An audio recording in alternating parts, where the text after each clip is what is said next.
My name is Jaquasia Beeson, and I am a senior and a member of the Black History Club here at Spartanburg High School. February is dedicated to Black History Month. During this time, we take the time to commemorate and reflect on remarkable African American trailblazers who left legacies inspiring hope and change. Carver High School, pride of the South Side, opened on South Liberty Street in 1938 with grades 8 through 11. C.C. Woodson Jr. was the principal through most of the history as a high school. He was known to run a tight ship, highly respected in the community. Carver through the years had a faculty that inspired and led students in the studies of English, math, and science, catapulting many black students into professional careers. Through necessity, its educator adapted all kinds of innovative methods to educate Spartanburg black teenagers. During this era of Jim Crow and racial segregation, the textbooks were often hand-me-downs. Teachers regularly brought in magazines and newspapers into the classroom because they were not a staple at the student's home. Former students describe how Carver High School was an institution that reflected the drive of people to escape poverty and second-class living status. Teachers did not back away from the students. They demanded, got, and gave respect. They insisted on discipline. The teachers, coaches, and administrators at Carver held high expectations for the students in academics and extracurricular activities. Carver was a 3A high school in athletics, and its team excelled in basketball, football, track, among other sports, winning trophies, awards, and ribbons.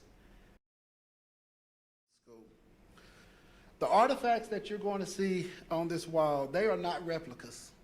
Those are real artifacts.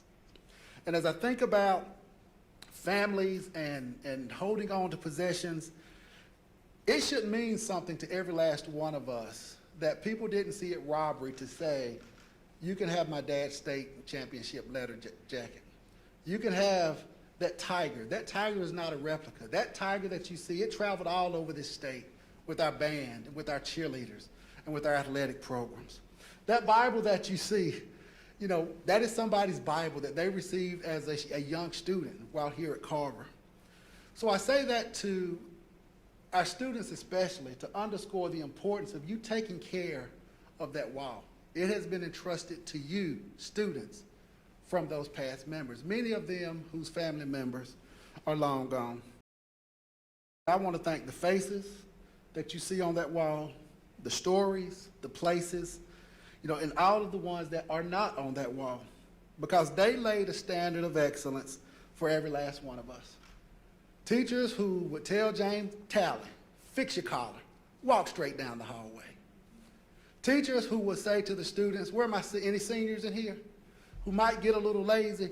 You may January, you might even February, but you will not March if you don't do right. A principal, Mr. Jones, who every day before he put that microphone down said, what you are to be, you are now becoming. They remember that 30, 40, 50 years later. That's the excellence that was laid before us. And students, I don't want you to take that for granted.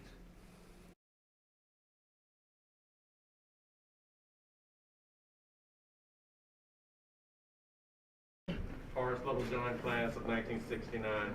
Cheryl Porter, class of 1970, the last class. Brenda Lee Pryce, the class of 1966. Virginia Jones, class of 1965. Raymond Floyd, I'm an honor Carver High School person. First African American art teacher in District 7.